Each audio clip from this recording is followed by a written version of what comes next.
आणि बुलेटिनच्या सुरुवातीलाच एक मोठी बातमी होती, म्हणजे हैदराबाद गॅजेटियर विरोधातील जनहित याचिका फेटाळण्यात आली आहे। विनीत धोत्रेंनी ही जनहित याचिका दाखल केली होती, मात्र सुनावणीच्या वेळी हायकोर्टाकडून या याचिकेवर काही सवाल उपस्थित करण्यात आले। ओबीसी संदर्भातील शासन निर्णयाने याचिकाकर्ते बाधित कसे झाले असा सवाल यावेळी हायकोर्टाकडून उपस्थित करण्यात आला होता। दरम्यान त्यानंतर ही जनहित याचिका ग्राह्य धरण्याजोगी नाही असं म्हणत न्यायालयाने ही याचिका फेटाळून लावली। दरम्यान हा मराठा समाजासाठी मोठा दिलासा मानला जातोय। हैदराबाद गॅजेटियर विरोधातील जनहित याचिका फेटाळली आणि याच विषयी बोलण्यासाठी आपले प्रतिनिधी राहुल कुलकर्णी आपल्या सोबत आहेत। राहुल, कोर्टाने ही याचिका फेटाळताना नेमकं काय निरीक्षण नोंदवलंय? विनोद, मेंटेनेबिलिटी हा शब्द फार महत्वाचा आहे न्यायालयीन प्रक्रियेमध्ये। कोर्टाने मेंटेनेबिलिटी काय आहे याची असा प्रश्न उपस्थित केलाय, कारण कोणतीही जनहित याचिका ही लोकहितासाठी असायला हवी। सगळ्यात महत्वाचं ऑब्झर्वेशन कोर्टाचं असं आहे की ओबीसी समाजाचं ह्यामुळे काय नुकसान झालं हे याचिकाकर्त्यांना स्पष्ट करता आलेलं नाही। माझ्या मते ही तांत्रिक गोष्ट आहे, कारण पुढे कोर्टाने असं म्हटलेलं आहे की या संदर्भामध्ये तुम्ही रीट याचिका दाखल करू शकता, अप्रोप्रिएट कोर्टामध्ये तुम्ही रीट याचिका दाखल करू शकता। कारण खंडपीठाचे दोन आणखी भाग आहेत, एक तर नागपूर खंडपीठ आहे आणि औरंगाबाद खंडपीठ आहे। तर या दोन्हीपैकी एका खंडपीठामध्ये तुम्ही रीट पिटिशन घेऊन जाऊ शकता। पण प्राथमिक दृष्ट्या मेंटेनेबिलिटीच्या मुद्द्यावरती कोर्टाने जे शब्द वापरले त्याचा अर्थ राज्य सरकारसाठी हा मोठा दिलासा आहे, जसं मराठा समाजासाठी आहे। कारण राज्य सरकारने ज्या पद्धतीनं हा जी आर काढला त्यातला पात्र हा शब्दही एका तासामध्ये बदलून दुसरा सुधारित जी आर काढला, त्याच्यावरून अनेक पिटिशन्स ह्या वेगवेगळ्या न्यायालयामध्ये दाखल झालेले आहेत। आणि पहिल्याच टप्प्यामध्ये पहिल्याच सुनावणीमध्ये मेंटेनेबिलिटीचा शब्द आल्यामुळं पुढच्या सगळ्या याचिकेमध्ये आधीपासून हे प्रिपरेशन करून जावं लागेल की मेंटेनेबिलिटी काय आहे, की असं कोणतं नुकसान झालंय। कारण संदर्भ आहे तो मुख्यमंत्र्यांनी जे वेळोवेळी स्पष्टीकरण केलेलं आहे की या गॅझेटमध्ये ज्यांच्या पूर्वीच्या नोंदी आहेत अशांनाच फक्त आम्ही आरक्षणाचा लाभ देतो आहोत, कारण ते कायदेशीर दृष्ट्या योग्य आहे। ज्यांचा याच्याशी संबंध नाहीये किंवा जे खाडाखोड करून कागदपत्र घेऊन येत आहेत तर त्यांना या आरक्षणाचा लाभ मिळणार नाही। त्यामुळे पिटिशनचे आणखी डिटेल्स आल्यानंतर सविस्तरपणे कळेल।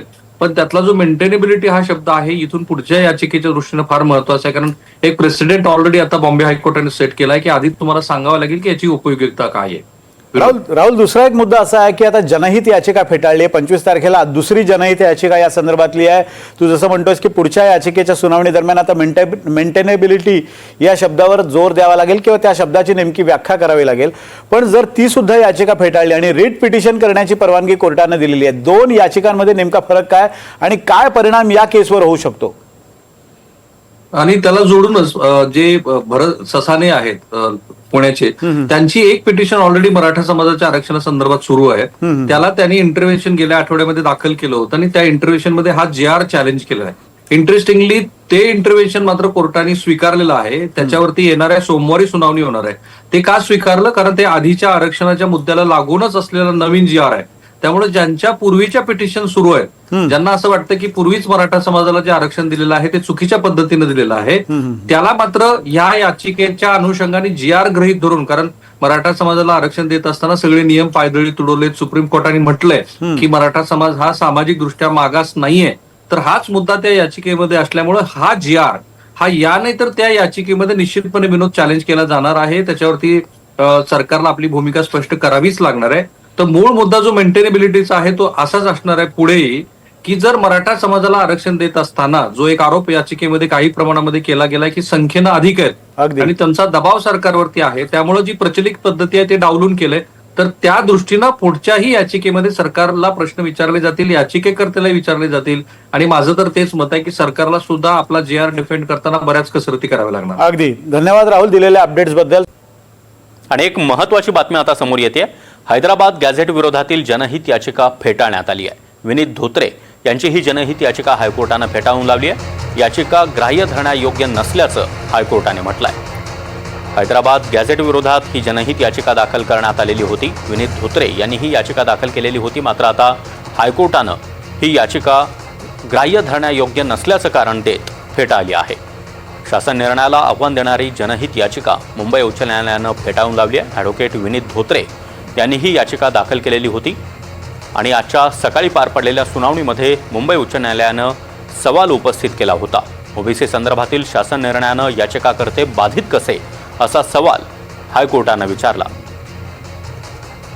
आणि या संदर्भात अधिक माहिती देण्यासाठी आवेश तांदळे आपल्यासोबत आहेत। आवेश, काय अधिक माहिती? आपल्याला माहित आहे, आझाद मैदानात मनोज जरांगे पाटील यांनी आंदोलन केलं. त्यानंतर सरकारने GR काढला होता. त्या GR मध्ये हैदराबाद गॅजेट लागू करा असा GR होता. त्याच अनुसरून विनीत धोत्रे यांनी हायकोर्टात एक जनहित याचिका दाखल केली होती. त्या याचिकेत त्यांनी असं म्हटलं आहे की या GR मुळे ओबीसी समाजाचं आरक्षण मराठा समाजाला जाईल असा या जनहित याचिकात होता आणि GR रद्द करावा अशी मागणी केली होती. यात आता हायकोर्टाने सुनावणी दरम्यान ही याचिका फेटाळली. ही याचिकात हायकोर्टाने उलट याचिकाकर्त्याला विचारलं की ओबीसी संदर्भात शासन निर्णय याचिकेला बाधित कसे, हे तुम्ही तुमच्या याच्यामध्ये पण म्हणजे याचिकेमध्ये सुद्धा म्हटलेलं नाही आणि हे ग्राह्य धरलं जाणार नाही आणि ही याचिका फेटाळलेली आहे. सागर, नक्कीच आवेश, धन्यवाद या माहितीसाठी. त्यामुळे आता ही जनहित याचिका हायकोर्टानं फेटाळून लावलेली आहे. मराठा समाजाला हा मोठा दिलासा म्हणावा लागेल. हैदराबाद गॅझेट विरोधातील जनहित याचिका फेटाळून लावण्यात आलेली आहे. याचिका ग्राह्य धरण्यायोग्य नाही असं हायकोर्टाने नमूद केलेलं आहे.